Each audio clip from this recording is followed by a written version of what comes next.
how to be attractive, confident, and vulnerable. I'm gonna tell you about a woman whose heart is sunshine, whose body burned hot. I'm gonna tell you about a woman who's cold as tundra with some frozen eyes. I can tell by the way she moves that she cares. So welcome to the C Note Show. This is where we talk about how to get more hugs, kisses, love, sex, and affection in your relationship. My beautiful, amazing, talented co-host and I are professional coaches, Miss Cynthia Cruz. Say hi, Cynthia. Hey, good morning. Thank you, Jeff, for always inviting me to say hello with such honor. And every morning, this is the best part of my day.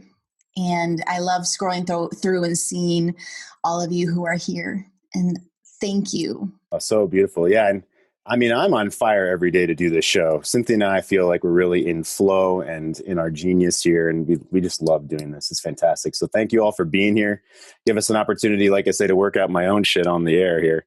And which some of you are like, yeah, I know, Jeff, you talk a lot. I know I talk a lot. Okay. I talk a lot. That's why it says host. No, that's right. So why do we do this show? We do the show because 2015 was my worst relationship year of my life. It was relationship hell. I felt like I was in free fall, and I've talked about details on the show before, so I won't go into all of them. And I found this work through Steve Horseman and Good Guys to Great Men here locally near Fort Collins, Colorado, where we live. We live in Loveland. And this was an absolute lifesaver for me. I had lost all of my own self in the relationship. I abdicated all my hobbies. You know, I threw myself into work and my family, and I was left with nothing basically but a shell of my own self. And when the shit hit the fan, there was nothing for me to grab onto. Our theme of this week is how to be confident, attractive, and vulnerable. And we have to start with our own mission in life. So in 2015, I didn't know what my own mission was. If she were to be tragically, if my, now ex, my spouse at the time, were to be tragically abducted by aliens, I wouldn't have known what the hell to do the very next moment or next day of my life. And that's one tool that we shared yesterday, Cynthia, right? About the alien abduction story. So Cynthia, that alien abduction story, do you find that to be, just be honest, right? As a woman, do you find that to be harsh? If I were to tell a man, hey, think about what would happen if she were abducted by aliens?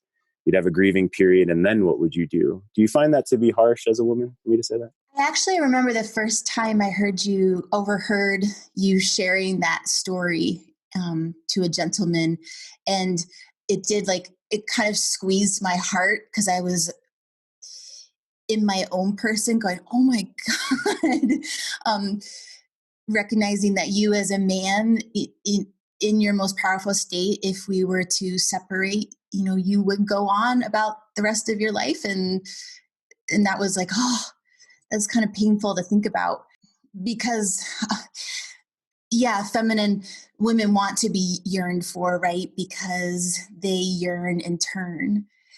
And then on the other side, my life completely changed when I stopped being the person in relationship who was yearning after someone who didn't want to be with me, or staying with someone that I knew it wasn't a good relationship. And the biggest freedom in my life was learning how to step away and step into my value and what I was worth, and that I was worth being with someone who really, really wanted to be with me. So that's a big game changer. Yeah, worth being valued by someone who wants to be with me. I want to be with someone who wants to be with me. And that segues into our opening question of today that I will ask, we will put out there and then go into our clip. I've got a clip from Top Gun today.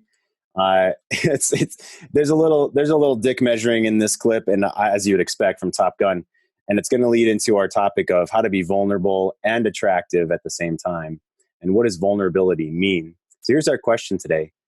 In the midst of a painful separation, I feel like fresh hell most of the time, but otherwise things are awesome. That's interesting, right? Still in that raw bleeding state, I realize it's because I haven't sacked up and imposed zero communication. Wow, so I haven't sacked up. Not even sure I love the woman anymore, but codependency is as powerful as an opiate. Oh my gosh, absolutely. I've been there. Working with the traditional therapist too. Come on, guys, tell me it gets better. This was a post on the forum that received, I believe, 20 responses within the first 12 hours. Here's a follow-up from the same gentleman. I finally imposed no contact with the separated wife last night. I wasn't sure I'd be able to, but she was acting so indifferent toward me, she actually made it pretty easy. Man, I just don't see how this woman who used to friggin' adore me can so completely be checked out emotionally. I get that she's with someone else now, but this is just weird. First night with no good night text and first morning with no good morning text. This is pretty difficult. I'm hoping it gets easier. So as I heard Jason, or I saw Jason type in the chat yesterday about being attached to an outcome and not being as focused on the process, there's a little bit of that theme in here, right? Like, she made it easy because she was indifferent toward me. And I think overall the question is, how can I break away from this codependent opiate of reaching out to my soon-to-be ex or my spouse who's right now seeing another man? She's actively, trying to move out. She's told me she basically doesn't want anything to do with me anymore, or sex is completely off the table and with me, and she's looking for it with some other man. I mean, that's in a point where we need to take at least a half step back. I mean, the half step is probably not enough at that moment, but we definitely don't want to be chasing, or definitely don't want to be reaching out to someone who's running away. That's definitely super unattractive and is not going to help the relationship. We just had a lead last night come in from a man out of the LA area who said he thought it was just one more conversation away from fixing everything. Right? And I've definitely been there. Those hummingbird questions, right? One conversation away from just fixing everything. Like, let's have the one more. That's what it feels like, right, Cynthia? Like, let's have the one more conversation to fix everything. That's how it seems to me. How does it seem to you when you hear that? Just one more, please. Let's have one more conversation. Well, it feels like behind that that reminds me of, I just want, what's the phrase where you want completion? It's I want to closure, right? It's I just want closure. I just want closure. Like, please give me closure. Please help this feel better. Please help me not feel guilty. Please help me not feel afraid that I'm going to be all alone. Please help me not feel this disconnection. And when we're rumbling with that in our belly and our heart, and we're trying to get someone else to say something, do something to make that go away, it's exactly like your body language, Jeff. It feels like grasping, and it makes me like pull away. Like, I can't possibly give that to you or fix that for you. Yeah, and so that'll segue. I'm going to show the Top Gun clip, but we're actually segueing beautifully into Simon Sinek's. I'm going to show 2 minutes of his Start With Why TED Talk. And that beautifully spirals into what we're talking about. So if I'm like, oh, please validate me, give me closure. So my whole meaning in life right now is for her to fill me up, for her to validate me. When I'm doing that, I don't have any of my own agency. And so my why is just for mommy, basically, to make me feel better. And as you all know, that's not a good idea. She doesn't want that. That's turns her off tremendously, to say the least, I would say. Yeah, Cynthia, is that fair to say that it turns her off if you have this, save me, mommy, please tell me I'm okay, mommy? Is that fair to say? Yeah, and I experienced this in a not so past relationship. It actually feels like it's like a little boy. So there's understanding, like, I understand that, and that doesn't feel attractive, or like it didn't want me to want to change my mind or do anything different than I was doing. Gotcha. So remember, you can raise your hand in the participant section. I'm going to show the clip now, and we're going to do some hot seat coaching today for those of you that want. Otherwise, we definitely have tools and other questions we can go into too. So if you guys want to be, served here live, we're happy to do that for you. So let's jump into 2 minutes of this. Start with why. And this is our spiritual why as a man. Consider it as your spiritual why, your mission, either the next 10 minutes, the next 10 days, or the next 10 years of your life. In fact, talking about it now, we can't even imagine buying an MP3 player from Dell. Why would you buy an MP3 player from a computer company? But we do it every day. People don't buy what you do, they buy why you do it. The goal is not to do business with everybody who needs what you have. The goal is to do business with people who believe what you believe. Here's the best part. None of what I'm telling you is my opinion. It's all grounded in the tenets of biology, not psychology, biology. If you look at a cross-section of the human brain, looking from the top down, what you see is the human brain is actually broken into three major components that correlate perfectly with the golden circle. Our newest brain, our Homo sapien brain, our neocortex, corresponds with the what level. The neocortex is responsible for all of our rational and analytical thought and language. The middle two sections make up our limbic brains, and our limbic brains are responsible for all of our feelings, like trust and loyalty. It's also responsible for all human behavior, all decision-making, and it has no capacity for language. In other words, when we communicate from the outside in, yes, people can understand vast amounts of complicated information like features and benefits and facts and figures. It just doesn't drive behavior. When we communicate from the inside out, we're talking directly to the part of the brain that controls behavior, and then we allow people to rationalize it with the tangible things we say and do. This is where gut decisions come from. You know, sometimes you can give somebody all the facts and your figures and they say, I know what all the facts and details say, but it just doesn't feel right. Why would we use that verb? It doesn't feel right. Because the part of the brain that controls decision-making doesn't control language. And the best we can muster up is, I don't know, it just doesn't feel right. The part of the brain that controls decision-making does not control language. Fucking mic drop. Okay, so if we're trying to explain, like, please tell me I'm okay with all this verbal, logical, just one more conversation to talk about the thing. Okay, that doesn't drive behavior. Feelings in our limbic system drive behavior, and then we rationalize after. Okay, so if you don't have a why as a man, then she's going to feel ungrounded. If you don't have a why as a man, you won't know where you're going. She wants to be on the adventure with you, and that's where she feels on fire to be with you. So Cynthia, give us some feedback on that. So if a man is, let's say, like you said to me on our second date, if you can feel me from here up, right? And you can't feel a man's core why from like his fucking guts and from his groin of where he's going in life and breathing from his belly. What does that feel like to you when a man is trying to verbally connect instead of emotionally connect with his spiritual confidence, as we say in the world, of who he is and what he's about? What does that feel like to you as a woman? It feels like being asked to give something that, number one, I don't understand what's being asked. And it feels almost kind of like what I was saying yesterday about, women often, I have my moments of this outer protective wall. And if someone's kind of tapping on it, it feels like it's kind of invading my space. And this is a similar feeling when a why is not clear. It's like coming in and asking and wanting something from me, and I'll say it feels off. It doesn't feel solid. It feels, it's just not an attractive pull. Jeff, when I remember sitting down with you for the first time, just over having a beer, or I actually had a glass of water, and we were sitting in a bar, and you were talking about your why, the work that you do. You were drawing diagrams for me of relationship dynamics, and it was involving like circles and golden circles. And aside from what you were saying, which was lighting me up, because I was like, oh, this is my language. I understand this. Someone to talk to about this.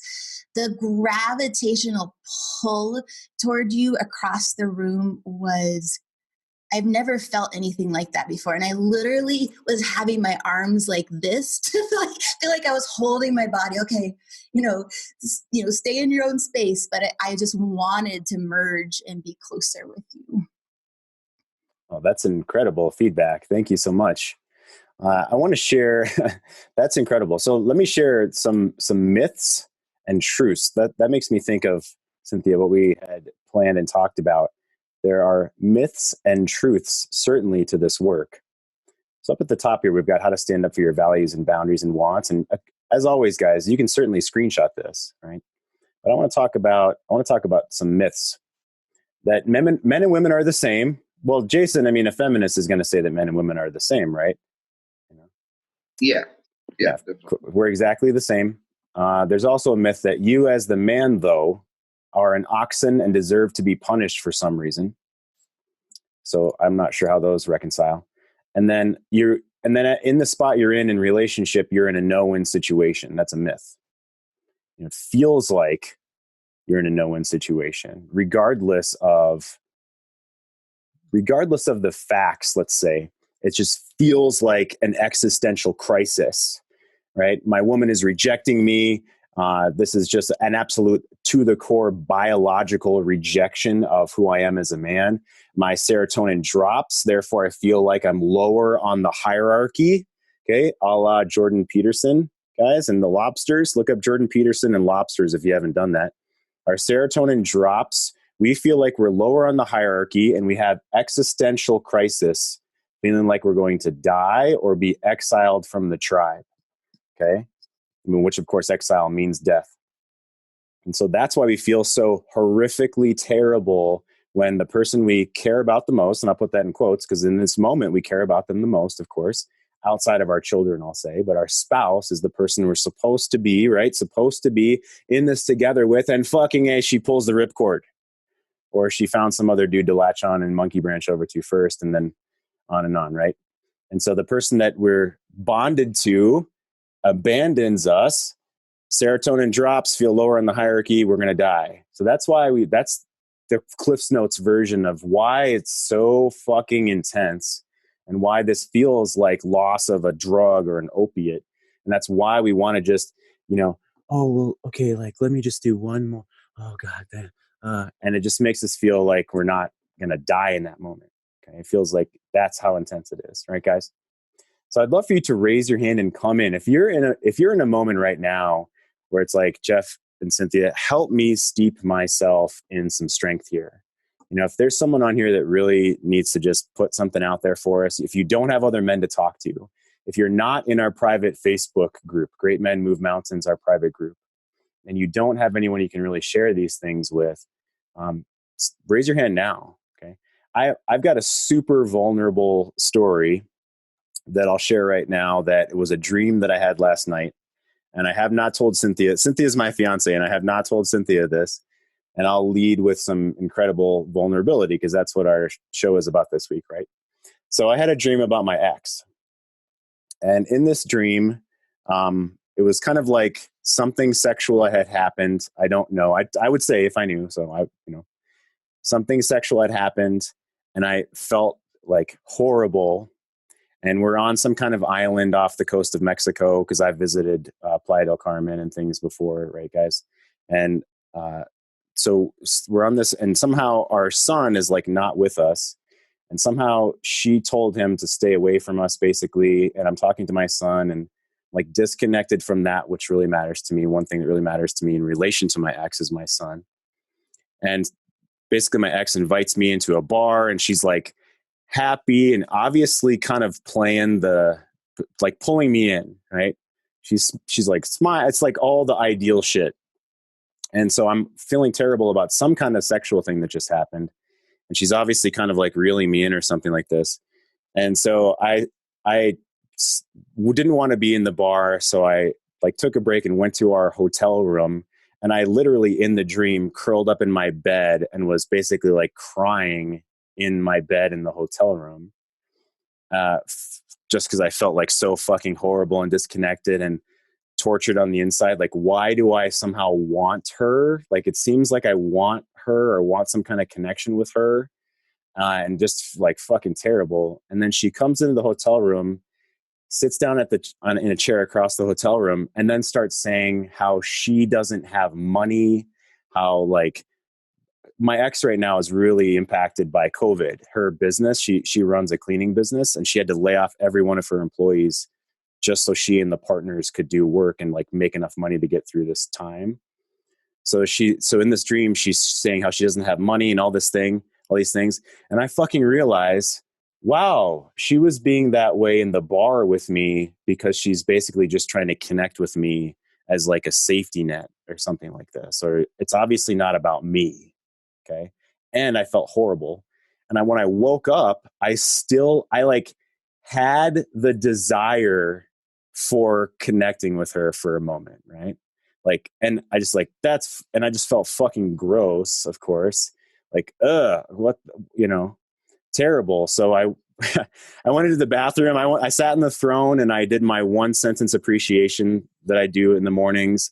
And I read this book that I'm reading right now, the book I'm reading is called Warrior by Garrett White. It's this giant book that's supposed to cost $100. I found it on eBay for $50. He's got a whole community and such. If you want to check out that's a different community. So I'm reading his book for research, and I'm processing. And then I did my exercise this morning. I went to the park with my son, and it took me like an hour to get over this dream, basically. And I still remember it, right? Yeah, Jonathan says vulnerability hangover, woof, right? And so Ian's raising it. So that is super vulnerable for me to share in front of my fiance, my amazing partner in crime here, Miss Cynthia Cruz. And I just felt like disgusting when I woke up. And so I could say why I feel that I have that dream, but I don't want to release the tension yet. So Ian raised his hand. Do you want to jump in, Ian, and share something with us, please? Yeah, Jeff, just a question I had really. I'm listening to a book called The Chimp Paradox at the moment, and just taking you back to the why, the spiritual why. I mean, in The Chimp Paradox, they describe the limbic part of the brain as the chimp, the feelings and in your gut sense, etc. But it then says your human part, your rational part, is where your personality lies. And I can understand from the point of the business where the video you showed, where he's trying to sell, and he's trying to tap into that chimp because that's the strongest part of your internal mindset, I guess. The book talks a lot about managing your chimp. So it's using your human personality and your rational side to not let your chimp and your feelings get out of control. Like not dive into the ocean and get drowned. So I was just curious about when you came off the video, you were talking about sharing your inner feeling or your gut feelings. How do you? Because that for me is the chimp part that needs to be managed by the human part. How do you let that chimp, or what are you trying to say there? How do that chimp go without managing it?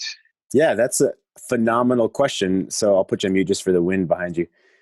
So one thing I did is the Boardroom exercise, which we talked about on the show, and I could briefly explain here. And another thing is literally what I'm doing right now. Okay. So I'm doing like this is being broadcast. I don't expect you guys to do what I'm doing exactly, like putting it out there like this. But so because I'm a professional in this area, I've been doing this work for over 5 years, men's work. I've been doing therapy and working with families with emotional disabilities for over a decade. And so has Cynthia. That's how we met professionally. So I'm like leaning in. But my point is, I actually thought about messaging one of my colleagues and one of my really good friends to share that. And I hadn't processed it enough myself yet. I hadn't like gone for a walk. I hadn't written yet. And so I did the best I could with my own self. And then I took it to the men, as we call it. Right. So for instance, I'm hosting this community. So I'm happy to be vulnerable about this, but in that moment, I would bring it to like someone who's shoulder to shoulder with me. Okay. And so I'm sharing this here because I processed it already this morning. So I feel like I've already processed it and moved past it, if you will. And so I'm sharing what I call a scar now. I moved it from an open gaping wound when I woke up. And for the next hour, I did triage on the open gaping wound of this fucking nightmare, literally, that I had. And then it formed into a scar, which I can now share. So as a professional, I share scars. I don't share open gaping wounds. Okay. So that's a concept to consider. To answer more of your question, I'm going to finish kind of my process, which is I know now why I had that dream, which is to remind me how fucking disgusting and terrible it would be to try to fall back in with my ex, basically. And also a reminder of what the dynamic was like with her and how basically tortured that I felt and disconnected with my son at the time. Okay.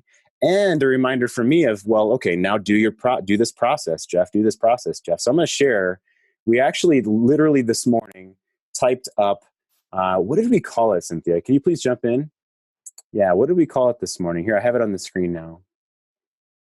Yeah, your morning kingly plan on the throne. Yeah, there we go. Your morning kingly plan, and sit on your throne, which, is the toilet for me, right? So we've all got, God knows, at least 10 minutes on the throne every morning.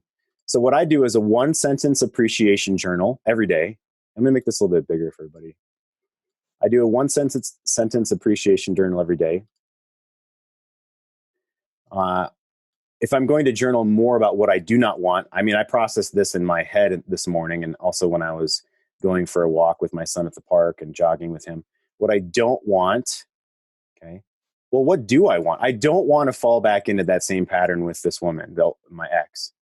I definitely don't want, I don't think about sexual things with her any longer. And so that was like, oh God. And I definitely don't want that because I'm honoring my current relationship and the man I am now, of course. So what do I want? I want this experience to only make me stronger. Okay. I want this experience to be a reminder for me that I'm fallible and that I'm human. Okay. And that having a nightmare is okay. Just because I feel shit in that moment doesn't mean that I'm like bad or did anything wrong, even though it felt like it. It sure as hell felt like I did something wrong when I woke up. Because part of me, like you're saying, Ian, my monkey mind has an attachment to that old connection. She's the mother of my child. We were together for 13 years. I went through a lot of life things together, of course. So it certainly felt like I did something wrong, even though I didn't. Okay. So what do I know to be true? That was a nightmare. That wasn't real. Okay. The feelings that I have in that moment are in my head. It's a perception. The feelings aren't true. They're just the feelings I have in that moment. So what I did is I went and I read the book that I was reading for 5 minutes, 10 minutes in the bathroom, and then ask myself or write down in my appreciation journal. And Cynthia and I talked about this morning. What's one question that can inspire my purpose? What's one question that can inspire my purpose? And for me was to process this and bring it onto the show if I felt like it was a scar. I wasn't going to share an open gaping wound, but I'm happy to share a scar with you guys. Because again, we're coaches, right? We're not therapists who never talk about ourselves. Okay, we're coaches who acknowledge the shit right now, make a plan, teach a plan of how to move forward, how to move out of the swamp and climb the next mountain, right? Of how to get what we want in life. And that's part of what question can inspire my purpose. Maybe it's my purpose just for this morning. Okay, my purpose this morning is to go to the park, be with my son. Right? Okay, and then what's the next kingly step I can achieve? What's the next kingly step that I feel that I can achieve? I believe I can achieve. Okay, you have to believe you can do it. It's like, oh yeah, well now I want to make $1 million today, or I want to become a professional baseball player today. Well, I don't believe I can achieve that. It's certainly not achievable today. So what do I believe I can achieve? I'm not going to say I'm going to run 10 miles, not today. And then the boardroom exercise. And the boardroom exercise is a little bit longer. So we might have to press pause on the boardroom and share that either in the forum or Cynthia and I. That may be a training that we create. That sounds like a phenomenal idea. So Ian, you still have your hand up. Did you want to jump in again? I would love for you to jump in again. And/or I'm sure everyone's thinking, what is Cynthia thinking? So Jeff's fiance just heard him talk about like some kind of sexual dream or something about his ex and process this shit right here in front of everybody. I'm sure everyone's considering what Cynthia's thinking, but yeah, Ian, did you want to jump in, or you lowered your hand? He's like, no, let Cynthia go. So please, yeah, let me take a drink of water, Cynthia. Please jump in. What are your thoughts about my story?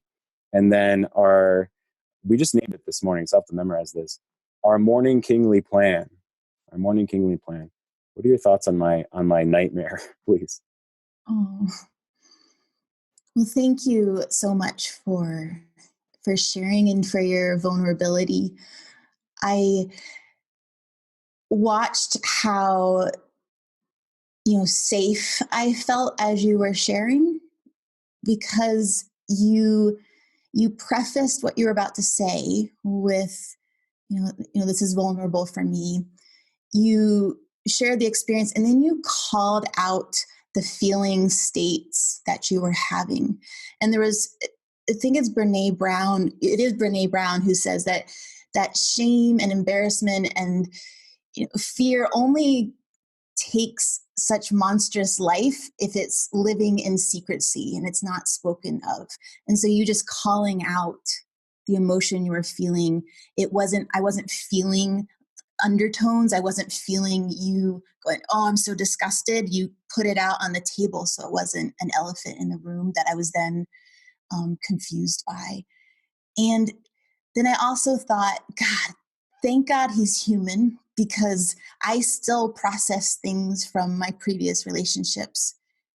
And I also started to understand that when a man swears to protect and provide and partner with a woman in his life, it's something that he does at a very cellular level. And so to let go, even of something that was not healthy and not wonderful and something that you didn't want, it's not a let go process where your cells just forget, and the honor and the dedication to do that. So it made me think that, there's still every once in a while something needs to be processed, and sadness from that loss, because you were dedicated at a very intrinsic level. So. Thank you. Yeah. So vulnerability hangover, right? It's hitting me right about now. That's fine. No problem, guys. Thank you, Cynthia. I appreciate it. And I love modeling, and I do love modeling for guys what this looks like, right? Did I really enjoy it in the moment? Do I feel a little tension in me right now? Right. But I do love modeling for this for guys, because this is what it takes, guys.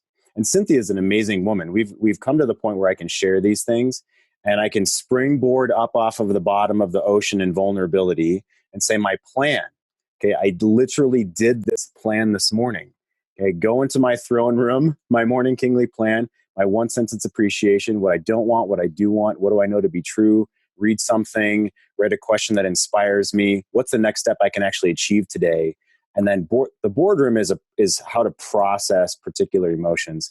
So we're going to have to do a whole training on that, certainly, because that's going to be longer than we have today. So raise your hand if you'd like some hot seat coaching, or maybe it's like, Jeff, you needed the hot seat coaching today. Maybe I just coached myself. I don't know. But if you guys would like to jump in, please raise your hand in the participant section or post a question in the group chat.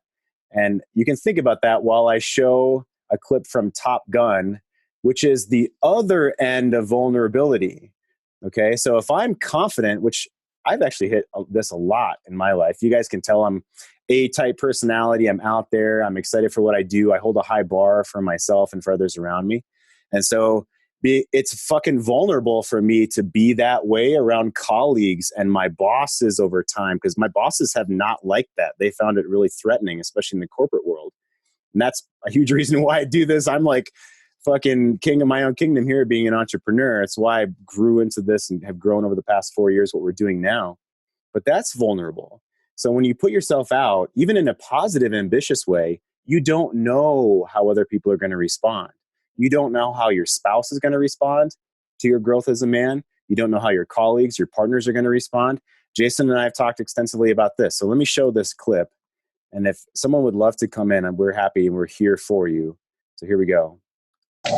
Gentlemen, you are the top 1% of all naval aviators.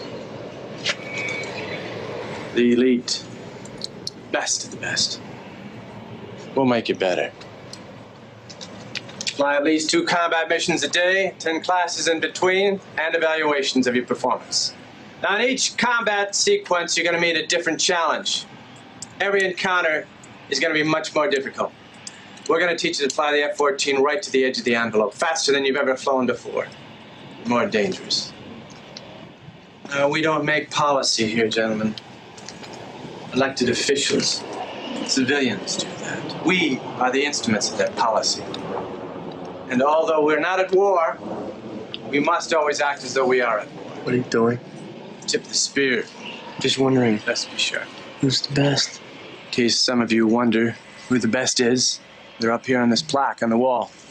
The best driver in his reel from each class has his name on it. And they have the option to come back here to be Top Gun instructors. You think your name's going to be on that plaque? Yes, sir. That's pretty arrogant, considering the company you're in. Yes, sir. I like that in a pilot. Remember, when it's over out there, we're all on the same team. Gentlemen, this school is about combat. There are no points for second place. Dismissed. Thanks, going.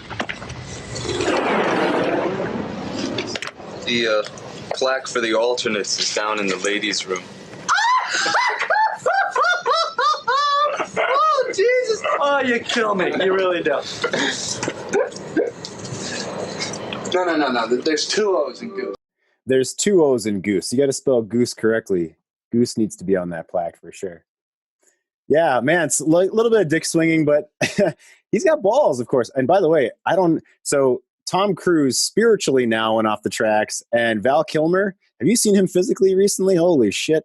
But anyway, in that movie, those guys are badass. So that's the other way to be vulnerable, right? That's the warrior kingly way to be vulnerable in belief in yourself, even though those around you are going to judge you for that or may judge you for that. And so that's what we face sometimes, guys, when we do this work, is our spouse may judge us for wanting to be a better man.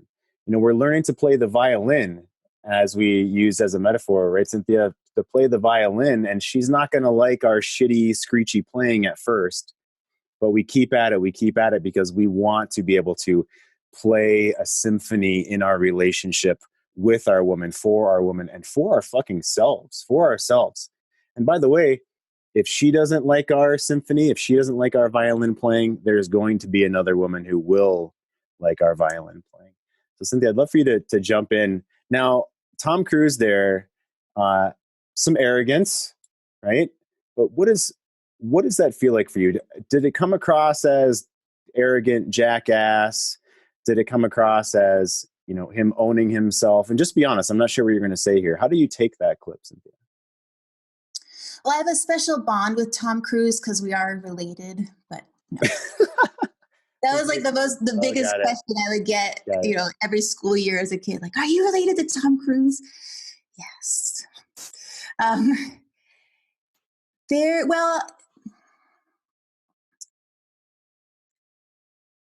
think it's important for women to understand that they will feel like, I watched Tom Cruise's arrogance, and actually I'm more of a Val Kilmer fan. So that kind of solid, confident, I can do anything. And you even get the sense that even if they make a mistake, they're still the warrior. And that's really pulling, right? Because if we're on the battlefield and you get, you know, struck in the arm by the sword, and you keep riding the horse and you keep in the battle as the woman, that's like, oh, he won't give up no matter what he's given. And I do think sometimes there's a toughness and an assertion in the fully confident masculine that women need to expand their stamina in, like, because I think they can say, oh, wow, he's, you know, that's pretty egoic, or he's thinking too much of himself. And I think it's just a power in your energy that she feels the dominance of it. And if she's not comfortable in her own skin, she'll try to fight with that dominance, just like you referred to, Jeff, a little earlier. So how can a man take it from there if she's fighting against or with your dominance? And by the way, Jason, how many feminists would be like, "Oh, your dominance? That's the patriarchy." Okay, so Cynthia, I'd love for you to. There's a couple of conversations that are happening in the background now. Well, you just said dominance and fighting with your dominance. And how does a man lead her in an attractive way, in a vulnerable, confident way, an attractive way through that and into that journey with him? Yeah, I mean, when you mention like, oh, feminist, she would get, be very offended. Part of me is like, oh God, I shouldn't have said that. And there's very real things in us as human beings that are very chemical and levels of hierarchy, and whoever is leading in the moment, it affects all of our bodies. And I think it's silly if we try to pretend that doesn't exist. So a man, when you are recognizing that you are in your like most confident, testosterone centered place, and you feel the dominance of that, it's not dominance over, it's like dominance upward. And it's a contain of your energy. Um, that is powerful. And the more you contain it and own it and allow it, that it doesn't come across as a competition to anyone, and it's a pulling force, rather a, hey, let's see what you could bring into this as well. A pulling force and not a fighting together force, a pulling force. So there's definitely some chat going on. So Andy, John, Jason, who wants to jump in, please add your thoughts. Just go ahead and unmute yourself and jump in. Please, Andy. Yeah, go for it. I'm curious now about this thing because personally, I'm going to be a bit vulnerable now. I used to be accused of being. I went to private school in England. It was all boys. I was brought up with priests that were it was like a typical English college education, all boys and stuff. And we got really, really arrogant. We used to be almost misogynic towards females in our hunting when we used to go to parties with the other girls that were from their own Catholic, all girls school. And you develop like this core of arrogance within you. The only thing about this arrogance, though, as well, is that it appeared to me and to many others that by being arrogant, many women used to find it attractive. It also could mean that you could do it in a cruel way as well. I don't like it now. But my question is, what you're saying, Cynthia, is we also used to do it with humour as well. It's how do you find what types of arrogance you can possibly use that are not totally domineering or dominant to another woman, and do you think there are any types that of arrogance that women perhaps do feel attractive? Yeah, that is a beautiful. I love that question. So Jeff has a superpower in business, and he's confident about his skills and his ability to feel into the right steps. I find that profoundly attractive. He's very certain of himself, and he's also using that confidence for his why. And I think that's probably the biggest difference. The arrogance attached to a powerful why for the good of the person you're interacting with or for the world is phenomenal, and I think is one of the gifts of masculinity.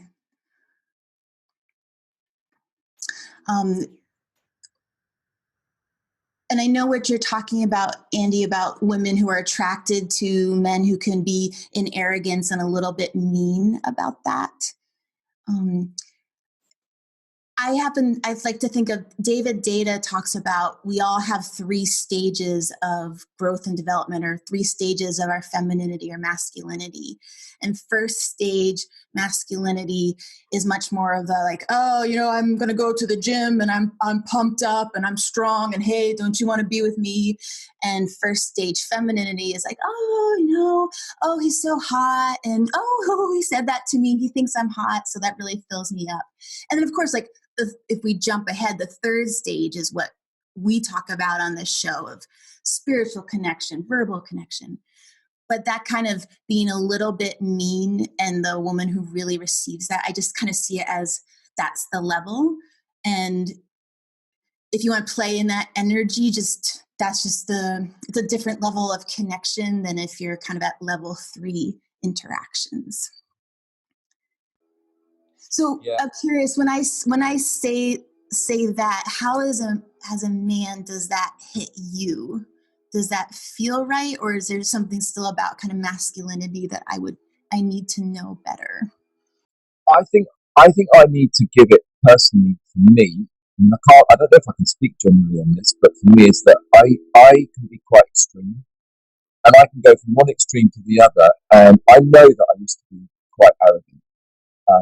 I'm not arrogant anymore. I feel that I've gone from one extreme to the other, but I know I've got this humorous arrogancy in me that's playful as well. And I'm trying to find the right balance with that now that I have developed a lot more self-confidence in myself. And I know what I want in my life. And I trust myself and I'm good with myself. So you just started me thinking of them when you start thinking about arrogance. It's kind of like popped in my head. I want to try and find my level in what I want out of my character that I've got within me. So that's why I thought I wanted to ask the question. Because, I mean, the perception of where female comes from on this can vary greatly. Oh, totally. And I was just thinking that every woman is different, of course. So you get to practice and play with that. You just watch her facial expressions and her body language. What does she do? And I'm sure you'll be able to pick up like, oh, that was a little, unless in this particular instance, a little much. And next time I'll try this. In long-term relationships, and Jeff plays with like so much with different energies and playfulness and poking in, and sometimes there's moments where I'm like, oh, I have to expand around that a little bit more and open a little bit to that. So I think it's a continual evolution, and it's okay. I mean, again, we're all allowed to be human. It's okay to have something come out and go, okay, maybe that didn't quite hit very well. And I like it as a guy coming to see, I see arrogance. I see a difference between arrogance and cockiness. Cockiness is I'm sure that, I have a good skill. I relate well to people. So I get cocky kind of around that area. I know I can talk to people and I know I can relate and I know I can really, breathe in and connect with another person. Now, when I see arrogance of, I earn so much money or I'm so buff, that's when I kind of start to reel back because I know I feel anyway, that's superficial. It's at a superficial level where they haven't quite developed internally. It's more of they're relying on the external components of their life. I like that very much, Jonathan. I just felt what you said because I can feel when arrogance or confidence comes from the outside surface level of things someone's attained or bought versus when it's coming from heart. Yeah, phenomenal. Go ahead, John. Do you have something else to add? No, just me myself. Right on. Yeah, I asked Jonathan where he got that picture behind him, and he said it's from a bridge near his home, right? Yeah? Yeah, we actually went, there was this little trail we went hiking under, the kids wanted to go see. And so we ended up climbing up under the bridge and I saw the spray painting. And my other passion in life is photography. So I had to snap a couple good pictures. Phenomenal. Love it. Thanks, guys. Thanks, John. Thanks, Andy. That was incredible. Super cool. So we have about 5 minutes left today. I'm going to read a quote from Brene Brown, and I'm going to read a quote from Theodore Roosevelt as well. Brene Brown obviously has TED Talks and her talks on vulnerability. And this is a quote from Daring Greatly. So I'm going to share the screen here and I'll read this. And then I'm going to go into Theodore Roosevelt's quote. So from Power of Vulnerability, her TED Talk, she says, vulnerability is not winning or losing. It's having the courage to show up and be seen when we have no control over the outcome. Daring greatly means the courage to be vulnerable. It means to show up and be seen, to ask for what you need, to talk about how you are feeling, to have the hard conversations. You can't get courage without walking through vulnerability. And this picture here says, vulnerability is attractive when you are not afraid of what you feel. So Cynthia, did you make this? I believe, looks like you may have made this graphic here. Is that true? Yes. Yeah. And that's, yes, what I fully believe. And that's what I experience. That's incredible. Yeah, we talked about that as a man. We should definitely bring that up, that as a man, she wants you to not be afraid of what you feel. Okay. So when I woke up from my nightmare this morning, I really wasn't afraid of it. It was like disgusting. And I felt shame. That's what I felt, you know? And so I wasn't afraid of it, though. I knew I needed to move it. And I had the tools like we teach here. I mean, we're giving you the cutting edge stuff, guys. We do this professionally every single day with men, of course, literally around the world. And we're giving you the cutting edge stuff here. So I wasn't afraid of it. I knew how to process. Okay. So we talk about perspective and a plan. Perspective and a plan. And I showed the plan here during our show here today. So that's awesome, Cynthia. I'm going to share that again. And I'm sure you'll put this into our forum here. Vulnerability is attractive when you're not afraid of what you feel. It's incredible. Good. So I'm going to show another just video clip from Mulligan Brothers. Mulligan Brothers is a motivational channel on YouTube. Search Mulligan Brothers. They're phenomenal. I'm going to grab the background video while I read Theodore Roosevelt's quote here to begin to wrap up our show for today. It is not the critic who counts, not the man who points out how the strong man stumbles, or where the doer of deeds could have done them better. The credit belongs to the man who is actually in the arena, whose face is marred by dust and sweat and blood, who strives valiantly, who errs, who comes short again and again, because there is no effort without error and shortcoming, but who does actually strive to do the deeds, who knows great enthusiasms, the great devotions, who spends himself in a worthy cause, who at the best knows in the end the triumph of high achievement, and who at the worst, if he fails, at least he fails while daring greatly, so that his place shall never be with those cold and timid souls who neither know victory nor defeat. Theodore Roosevelt. So cool. Phenomenal. Cynthia, we have 1 minute left on our show today. If anyone wants to come on and, well, let me circle back, and I want men to jump in and give an answer, their answer to our question of today. Basically, it's, come on, guys, tell me it gets better, right? It's the first night with no good text, with no good night text, and the first morning with no good morning text. This is pretty difficult. I'm hoping it gets easier. So jump on, unmute yourself. Tell this guy what you think. Does it get easier? Does this work help? Does steeping yourself with other men like this actually aid us in moving forward as a man? Oh yeah, big time. And it gets a lot easier. I mean, regardless of whatever your relationship outcome is, just when you start looking for external validation and getting happy in yourself, it doesn't matter what's going on externally. Internally, you just plow through it. Yeah, I want everybody to unmute themselves who can. Brett says, yes, it helps in the chat. What else, guys? Does it help?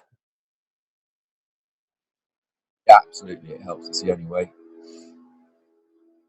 Beautiful. Thank you, Andy. Who else? Who can jump on? Who can actually unmute and just say, has this helped? Has the last 3 weeks of the C-Note show helped? Has reading a book helped? Yes, definitely. Yeah, I can say the same. Definitely. The C-Note helped to bring me a little bit back down to ground and focus as well. It's really good in that sense. And the books are another source of, as you say, jump into the books if you're feeling a bit of a low time. Phenomenal. Yes, definitely. The references you give and the help you give are like the books, the audios that Cynthia has sent to me.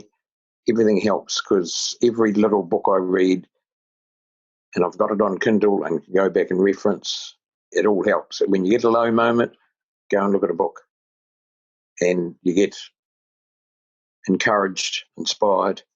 John Ensel's thing, Help With Me, it helps. Really want to know more of his story. He's gone through hell and come out the other side. Winston Churchill says, when you're going through hell, keep going. So I've just got to keep going. Phenomenal. Thank you, Patrick. I appreciate that so much. Yeah, we definitely want to spotlight some elder men, some men who have been around this community and other communities for years. Definitely there are men on here, and you know who you are. And those of you who are up and coming in this community as well, and I've spoken to you one-on-one about that, I love that you guys are here. Right? I truly fucking believe in abundance in the world. There are so many men that have no idea even how to get a podcast on their phone, much less know that there is such a thing as men's coaching and men's work, or a book like No More Mr. Nice Guy, or Hold On to Your Nuts, or The Masculine in Relationship, or our free audiobook that we just released on Sunday. Okay, there's a nice plug. I didn't intend to do that, but I'm going to plug it right there. Yeah, we released, Cynthia and I did our free audiobook this last Sunday. Go to greatmenmovemountains.com/free audiobook. You get you put in your info real quick and you get instant download. You get access to it immediately. It's about 45 minutes long. And Cynthia created a free bonus PDF accompaniment to it as well. It's a 13-page ebook that lays out a ton of the tools in the audiobook. So you can look at it as you listen to the audiobook, and you can go over it over and again. It's phenomenal stuff, super cool. So go to our website for that. So John, Andy, everyone that spoke today, thank you. Ian, Jason, I really appreciate it. Awesome to see everybody else here. Of course, Patrick again from New Zealand. We love you, bud. And Randy and Rob again. Got Kent here again. Hussein's on again. We're going to talk. I think we talk real soon, early next week, Hussein, right? So love to see you guys. Super cool. I'm going to take us away with two different clips from the Blues Brothers, 1980. The first clip, before I show that, they're vulnerable. And then the second clip is just a fun way to take it away. And the song is, Someone to Love. And the someone to love, guys, is yourself. The someone to love is your children if you have them. Okay, but everybody needs someone to love. And guess what? He's looking at you in the mirror every morning, every single morning, just like I was after I woke up feeling that horrible nightmare. So Cynthia, give us some final words, please. I really appreciate you being here. Thank you, as always, for having me. And you have to know that, sure, like I get to be in this role as a profession, but to be in the feminine energy and to get to share how things feel in my body and talk about experiences and energy in relationship and be heard and received is such a powerful thing. So I just wanted to let you know how much that affects me, how much that makes me feel seen, heard, and understood, and what a gift that is to the women in your lives. So thank you for always gifting me in such a manner, and it's a real pleasure to be here. We love having you here. I'm sure I speak for every man that we love having you here. Fantastic. Good. So let me take us out with a couple of Blues Brothers clips. Phenomenal. Again, we get a transcription of the chat after every show. So if you have a question we didn't get to, or if you want to contact me directly or Cynthia directly or have other questions, put those questions into the chat or chat us privately, and we get everything that's in there. So please ask questions or reach out if you like. If you want to be part of our private Facebook group and you're not, put that in the chat, or you can go to greatmenmovemountains.com/C-note to fill out a quick little form there to request being in our private Facebook group, and you have to be personally invited. I tried to set up answer questions and come in, and they won't even let me do that. I have to Cynthia and I personally invite you in, and I'll personally invite you in if you guys ask from this show, certainly. All right, here we go. The first one for Blues Brothers it's called the Rawhide Scene, where they start to sing something that they want to sing. Okay, they're being themselves, but the crowd doesn't like it because it's not what they expected and it's not what the crowd wants. So it shows vulnerability in leading into something that you want, okay? And they may not like it. And then they switch into something the crowd likes, and you'll see them actually get into it. So they get into what they're doing for the crowd and feed off the crowd and do it in a way that they want, right? So that's super cool. And then I've got a fun one after that just to take us out that I'll play right away. Good evening, ladies and gentlemen. We're sure glad to be here in Kokomo tonight. We're the good old Blues Brothers, boys, man from Chicago. Sure hope you like our show. I'm Elwood. This is my brother Jake. Well, my temperature's rising and my feet on the floor. People like they want some more. That make you feel that I don't know what you got. Better take it easy. This place is hot and I'm That ain't no Hank Williams song. Give us some loving. Give us some loving. Hey, why'd they turn off the lights? Maybe they blew a fuse. I don't think so, man. Those lights are off on purpose. Okay, we gotta figure out something these people like and fast. Hey, I've got it. Remember the theme from Rawhide? The old favorite, Rowdy Yates. What key? A, good country key. Rawhide and A.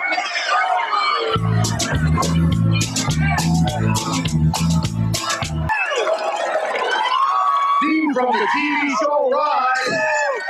Thank you. Awesome. Last fun one just before the weekend. Have a great weekend, gentlemen. You guys rock. See you next week. Cynthia, say goodbye to the guys, please. Bye. 1, 2, 1, 2.